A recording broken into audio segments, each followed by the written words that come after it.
انا شفت البنت اللي انتحرت بسبب التنمر. مقهورة، يعني مقهورة. وبحمد ربنا ان انا اتحطيت في المواقف دي وعرفت اتعامل معاها، لان طبعا ولادي تعرضوا للتنمر. وانا عملت فيديو عن التنمر على ابني حصل معاه، وكنت بعيط وكنت بقول يا جماعة احنا بنتعب قوي لما اي حد بيبقى عنده كيس، ابنه فيه كيس معينة.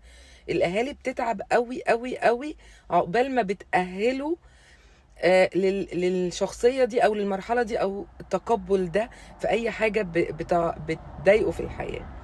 فبيجي شخص غير مسؤول، سواء طفل صغير أو كبير ما ترباش أو ما تعلمش في بيته إنه ده حرام وعيب، آه، يروح مضيع تعبنا كله اللي تعبناه مع ابننا ده عشان نأهله يوصل للمرحلة دي. اقعدوا اتكلموا مع اولادكم سواء متنمرين او بيتنمروا عليهم.